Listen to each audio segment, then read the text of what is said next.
Today on CityCast Pittsburgh, Pennsylvania is number one in the country for mushroom making. We grow them by the millions.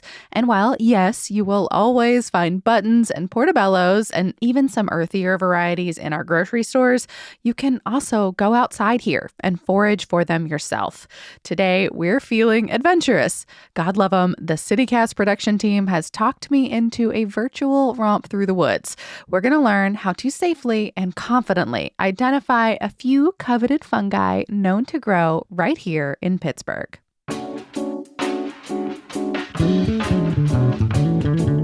It's Thursday, April 18th. I'm Megan Harris, and here's what Pittsburgh's talking about.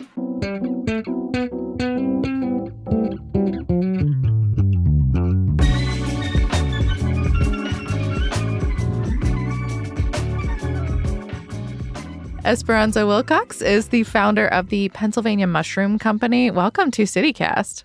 Hey, thank you for having me. Excited to be here. Do you prefer Esperanza or Espo? I know you have like a moniker in the field.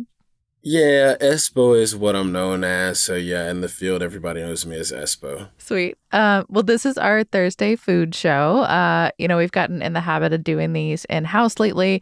We're so glad to have you with us, new blood. Usually we start Thursdays with a specific question. What is the best thing that you have eaten this week? But since you are here for mushrooms, I want to know what the best thing you've eaten that's like mushroom related.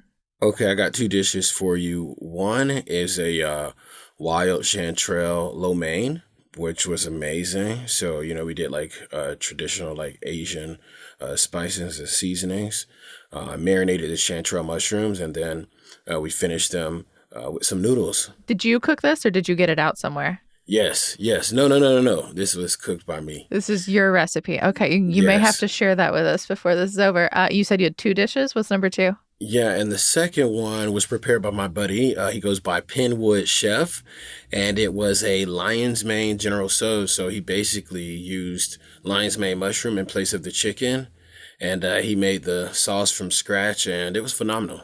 Well, so mushroom foraging is something that a lot of our CityCast team here has been really excited about lately. I'm going to be honest, personally, I'm a hair intimidated by all of it. Okay.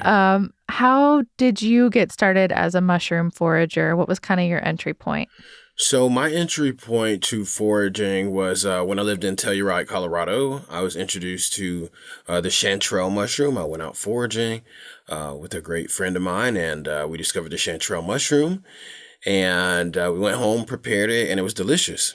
You did it all the same day. You found it, you cleaned it, you cooked it, you ate it. All in the same day. Well, and it sounds like your story in mushrooming has really evolved. Now you're doing education here in the Pittsburgh area. If you're just getting started with foraging, how do you recommend you get going? Are there good places? Is there a good time? What's your top tips? The first thing is the education. Before picking a wild mushroom, it's best to learn how to identify a wild mushroom. There are tons of resources. I started with books, just reading, studying, going through classic literature. And then another great resource is joining a mushroom club that's central to your region. And there are a lot of them around here. I was surprised. Yeah, so one in particular that I'm a part of is the Western Pennsylvania Mushroom Club. It has been an excellent resource, and it connects you with like-minded people, and it gets you out in the field so you can do the research in real time and study and learn. And, there's all different skill sets. So some people are more interested in taxonomy, others more in photography. Some people are solely interested in edibility. So your personal interest can lead you as far as you want to go. You can pick an interest and kind of catapult from there. Is there a peak mushroom season here in Western Pennsylvania?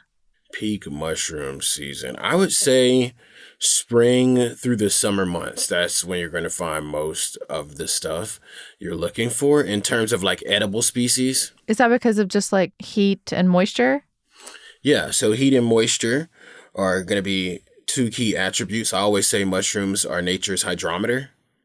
So with no humidity, with no rainfall, you won't get many mushrooms, regardless of where you're at. Are there any tools or supplies that you recommend? Maybe a magnifying glass if you really want to get down and be able to check out spores and spore colors. Just a notebook, maybe a mushroom knife that basically is a knife with a handle. I just use like a basic knife or a pair of scissors if I'm gonna be harvesting to eat, and a makeup brush. So I take a makeup brush and I cut the bristles all the way down and I make it really, really stiff. And they just have so many bristles on some of those brushes that Yeah. they just work really well. So that has been one of my tools that I use. So that's in my forager's bag. So in my bag right now, I have like, an insecticide. You got to be aware of ticks. So be Okay. mindful of Yeah. that. I also have like parchment paper in case I find something that I want to keep separate from everything else I found. What else is in my foraging bag? A knife, and a bottle of water. Those are my main things. And we always have a device on us, our cell phones or something like that. So if you're not lugging around a camera, you've got your smartphone, your iPhone right in your pocket. That's another great tool out in the field as far as like taking photos and being able to document the different species you encounter for later research. And what's that makeup brush for? What are you using those little bristles for? To brush the dirt off the mushrooms. Oh, yeah. Okay. Yeah. So like if, in chanterelle season, if you get a good rain, it can get a little muddy and, a little dirty. And it's just best to clean as you harvest rather than collect everything and load it all up and then go back and clean. Just makes it a bit more difficult. What about places to go? Are there, spots in town that you're willing to share that you like to look around for specific types of mushrooms? One of the places that I know a lot of my friends enjoy foraging is Frick Park. So that's a local location. Do you have to do anything special? I imagine it's not like on all those manicured trails. Like, I assume you have to like go into the tree line at least. Right. Yeah. Tree identification is one of the main keys to finding mushrooms. So that is another great starting point for people is learning tree identification. And that'll tell you if you're in the right neighborhood for what you're looking for. Are there only certain kinds of mushrooms that grow on certain kinds of trees? Yes. I didn't know that. Yes. So different mushrooms associate with different trees. And you have like saprophytic mushrooms that you find growing directly off trees. So those are going to be like your primary wood decomposers. And then you have like mycorrhizal fungi, which are going to be your chanterelles and your morels, which grow in association to trees. They don't grow directly on trees. Yeah, there's a lot of differentiation in the field as far as where to find what and what grows where. That's why it's so intriguing. Because there's just so much nuance and detail within each layer, right? For every question, it just gets deeper and deeper and deeper. You see that? Yeah. So that's kind of like the rabbit hole effect. You've already used more scientific language on this show than I think maybe ever before. So. We're just getting started. Okay, well, opposite question. Are there places that no one should go forage? I would say like brown sites, any contaminated sites, even your yard. If you're spraying an herbicide or something in your yard, you should not harvest mushrooms from there because mushrooms are sponges, essentially. So you want to harvest them from the most pristine places possible if you're going to be consuming them, right? And edibility is a big thing. Not a lot of people like to touch on that because there are lookalikes and there are ways you can misidentify a mushroom. So it's really coveted to find good identifiers that can help you in that pursuit if you are trying to figure out if something is edible or not. There are online forums and stuff like that, but I would advise like a real person in real time or get connected with, a mushroom club where there are people that are educated on the subject that could assist you in that. Well, are there any safety suggestions that you have maybe for a good foraging season? Maybe, awareness of your surroundings, the mushrooms themselves, anything like that? Yeah, the one thing is to make sure you have a 100% positive ID before consuming a wild mushroom and also cook all mushrooms. All right. So those are going to be my main tips for you. And make sure you have water. When you're going out in the woods, you're going to be hiking, just in case you get lost or something like that. And I also recommend using the buddy system for beginners. So take someone with you, whether they're interested in mushrooms or not. And what I was doing initially to learn the different forested areas I was in was I have someone stand on the trail at all times. So I was able to go as far as deep down, as far up a hill as I needed to go. And then I could just yell back and I could find their voice. Did you have like a signal, like a caw, caw, anything like that? Yeah, more like a woo, like a Ric Flair type, you know. Okay.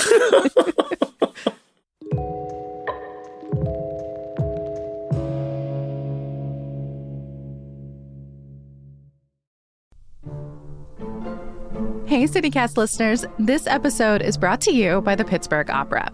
You know, a few weeks ago, some friends and I went to La Traviata, and I confess, it was my very first opera. But Jens, it was incredible. So I was very excited to see that they've got a new show coming to the Byham Theater. It's April 27th through May 5th, called The Passion of Mary Caldwell Dawson. It's about a real person, a Pittsburgher and heroine, who in 1943 is managing a million moving pieces with the National Negro Opera Company. They're all set to perform on a floating barge just to avoid all the segregated venues, but bad weather strikes and they've got to figure out a way forward. If you want to know what happens next, you'll just have to attend. The show is in English. It does have a little dialogue. It's kind of short for something operatic, just over an hour, and tickets start at just $15. There are all kinds of discounts for students, teachers, seniors, and veterans. Plus, the Pittsburgh Opera's new rideshare program gives patrons up to $60 worth of Uber vouchers to get them to and from the show. If this sounds up your alley, get your tickets now for The Passion of Mary Caldwell Dawson at pittsburghopera.org.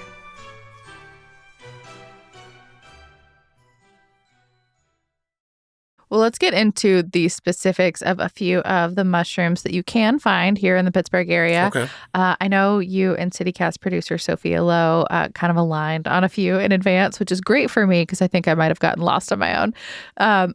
First up is one you've been talking about, the chanterelle.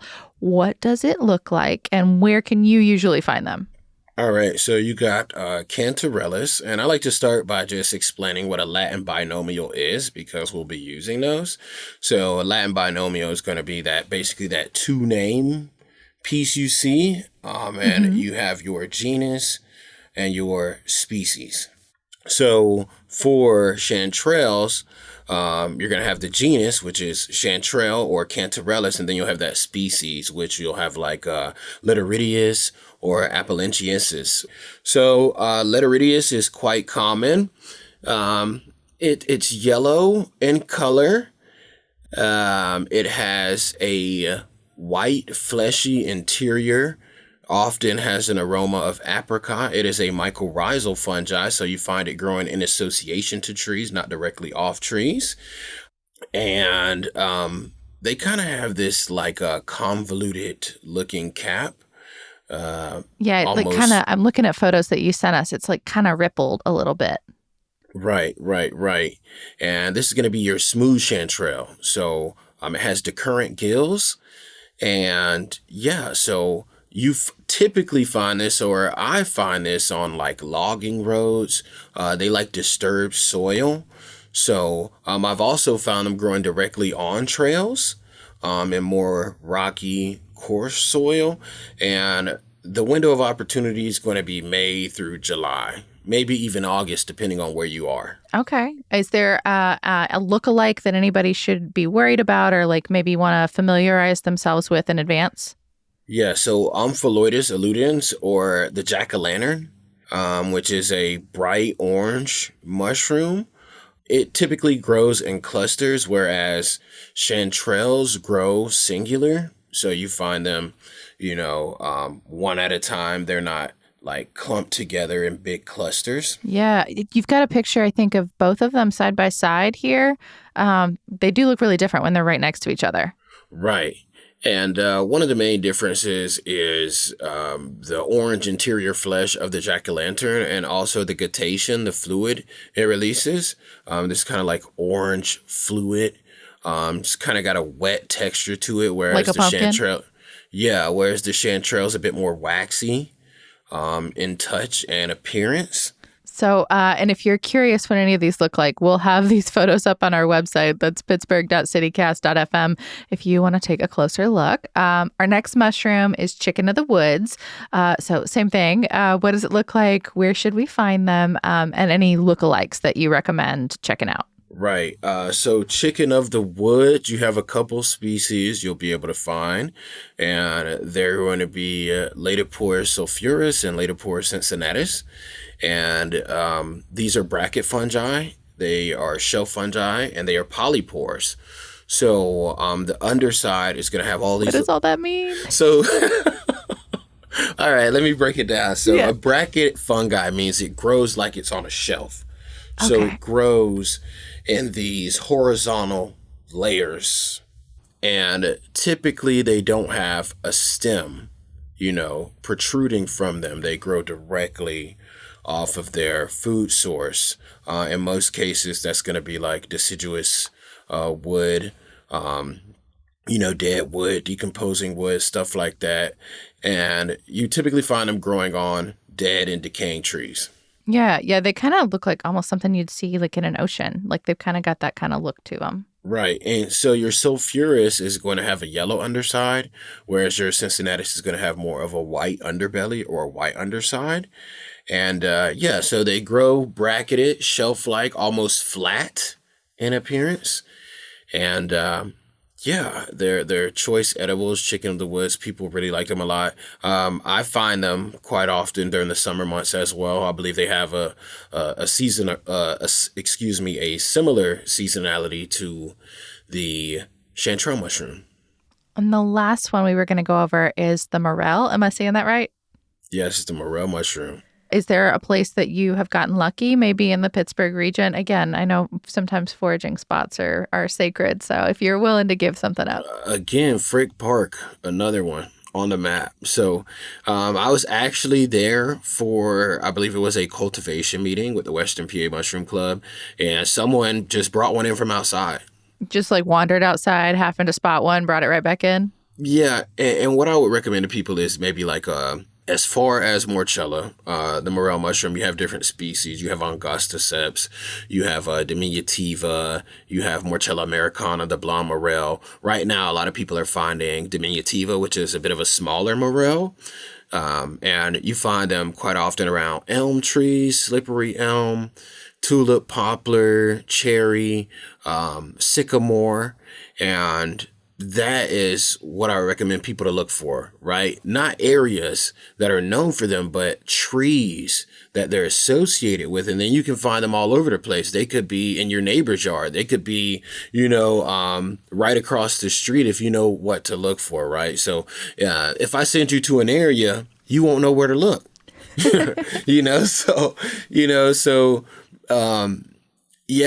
giving people information as far as where they can find them is key.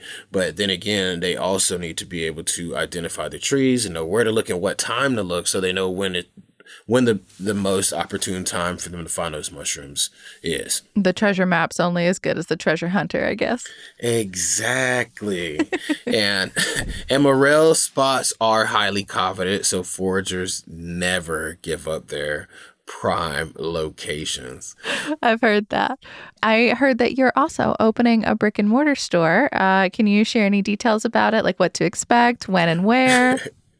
Yeah, so it's like an ever-evolving model because I didn't plan on having a retail space. I was just thinking, hey, I grow some mushrooms. I also cultivate. So aside from going the out and foraging finding aspect, yeah, right, I do cultivate, and we're opening a PA Mushroom Company store off Route 66 in Lucinda, Pennsylvania, and it will be all things mushroom. So it'll be a closed loop system. So basically from farm to fork.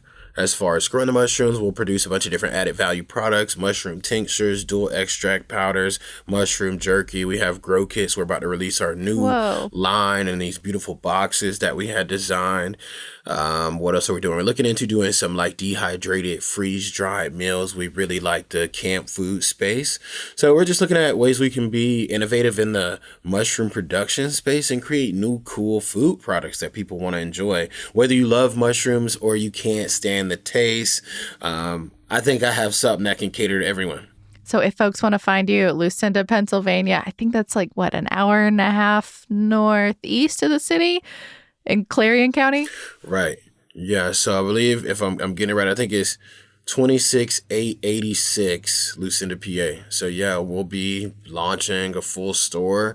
We will have a retail space. We will also have a lab where we do a lot of our extractions and make our products and package different goods, and also a test kitchen. And we're also kicking around doing some food on weekends or having some guest chef events. And yeah, we're going to be doing a book signing with my friend Barbara Bodakova. She just released a book, Wild Mushrooms. Maybe I can connect you with her for another podcast episode because she's central to Pittsburgh. Yeah, Espo, you keep those ideas coming. We can't wait to check out the space once it's up and running. And thank you so much for sharing your time and your wisdom with CityCast Pittsburgh. Hey, thank you for having me. It's been an honor. Appreciate it. That's all for today here on CityCast Pittsburgh. If you're looking to learn more about foraging, you can check out Espo's work with the Pennsylvania Mushroom Company and the Western Pennsylvania Mushroom Club. Plus, check out our website for a few books that Espo recommended and a bunch of those pictures we talked about throughout today's show. That's pittsburgh.citycast.fm, and you can find all our shows and everything that's in that wonderful Hey Pittsburgh newsletter on that website too.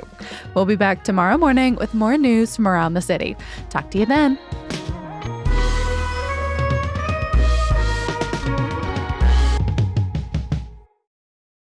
Yeah, I've gotten lost. One time I was in Cook Forest and I got lost and I thought it was going to be the end. And I was like, well, this is satisfying to go this way. I was like, No. Well, I guess that, what do they say? He died doing what he loved, How long were you lost? I found, like a half hour. You reached the acceptance phase of death? In the woods, that's like hours.